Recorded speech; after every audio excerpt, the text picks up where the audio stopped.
Hi guys, this is the last video on the series on geographic indications. You see my hat here.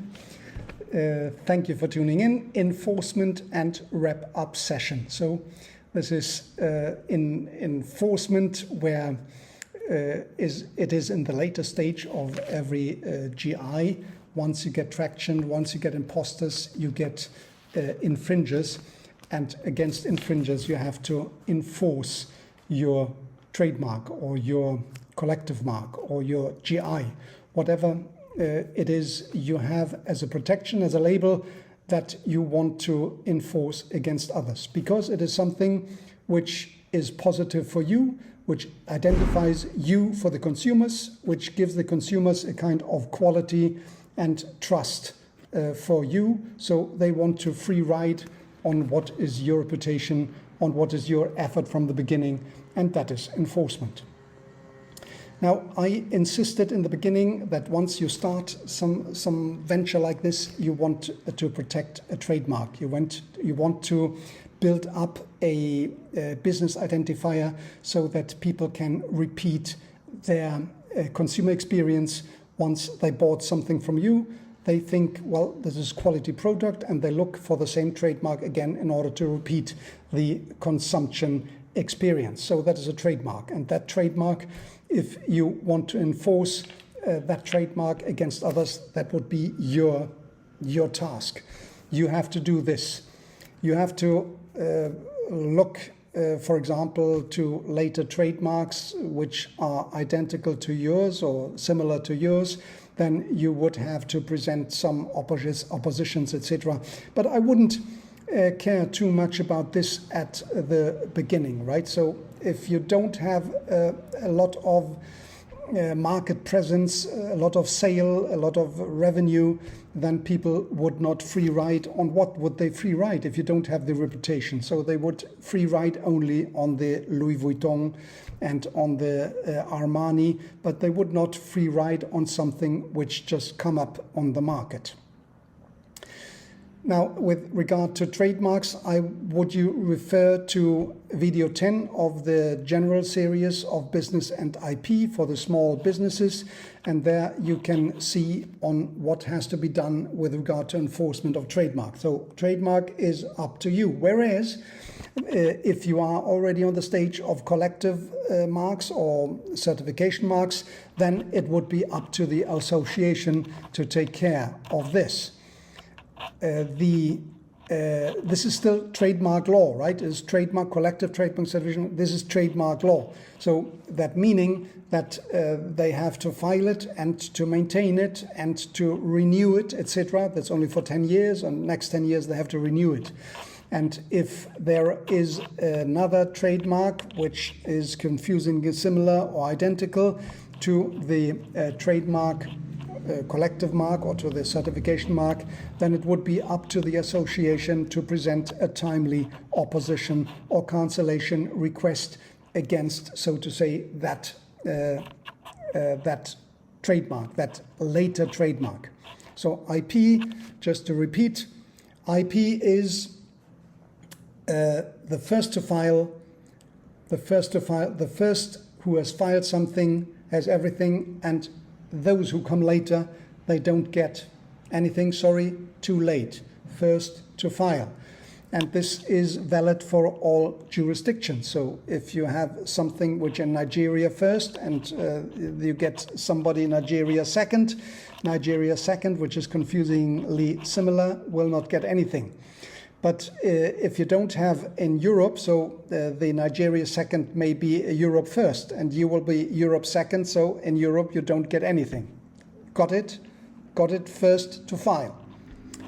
Okay, that was the enforcement on the trademark side. Now GI is a bit different. Once you get a GI, you are in a different position because it is kind of semi-public right. Semi-public right, and I will back up this. Semi-public right means that you Well, the public authorities, they are doing something more than the trademark. The trademark is private right, so they would not care anything what happens to your trademark. But they care something about what is a geographical indication, because it has something which is linked to the territory. And, well, the public authorities, they have a certain interest that this is being protected. So what do they do for doing that? Well, if the IP offices, they have to respect GIs, as they have to respect the previous trademarks, but they would not take care of your interest with regard to trademark. They take care of your interest ex officio and in its own motion, without the GI association, to reject a trademark which is identical or confusingly similar to a GI. So in a certain case, they protect the GI association from not going behind the IP office's publication or to see what is similar, what is not similar. So they do it by themselves. This is one thing. And the other thing is, if you come across, so not about the IP office, but you come across something on the marketplace, in the shop, in the retail office or retail shopping market, supermarket, you will come across an imitating product, a product which is imitating yours. Then you can either talk directly to the retail owner by showing up the face. This is something which is confusingly similar. We have a GI protected, so we ask you to remove this goods from your shelves because it is infringing our previous right. So if the facts are clear, then the retail owner will be voluntarily probably remove the infringing goods from the shelves, and it would be solved all by yourself. But otherwise, if inspectors are going around within these supermarket chains and they look precisely for something like that, and the supermarket, the supervisors of the supermarket, they would act probably on their own already. But if they don't know, it would be up to you or the association to advise the local supervising office in the jurisdiction where you are protected on the facts, what is happening in that or retail chain or in the whole chain or in that supermarket, and the supervisor would take action with regard to these infringing products and eventually fine even the retail owner or the retail chain. So with regard to the business model, let's come back to the business model. There was one issue with I was not technically proven. I had not the knowledge how to do it. So the business model of the different African states on what can be a potential GIs, right? Remember that? So here's the photo. Here's the photo of it. You can see the different countries and the products which are potential GIs in these countries, because they have something which is linked to the soil and to the climate and to the altitude and to the temperature and whatever it is. So these are some possibilities, and if you get a combination of those, many of which are raw material, a combination of those to make something which is not perishable, so that would be something which could be exploited in a way that to scale up the production and can get some high margin values out of it and sell it across the board, not only in the country but also abroad, and namely in Europe. So that's what I wanted to tell you about the enforcement. Let us wrap up the session. So I talked you through the different stages of the GI model, so to say, the GI right, the GI concept. I made a lot of focus on the initial part. I think there the problem exists mostly and precisely in Africa, in South America, in Asia.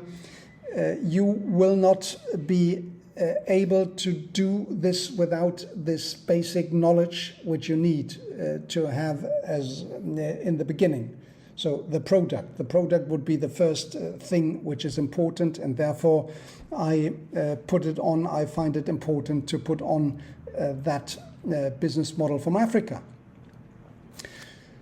Once you get a product, you test it on the market. You would test this on the market in order to see whether the market is responsive to your product or not. A trademark, yes, a trademark would be the first thing. It is not expensive in your home country. You can do this by yourself. You don't need even a lawyer. You can do it by yourself, and you get protection for 10 years.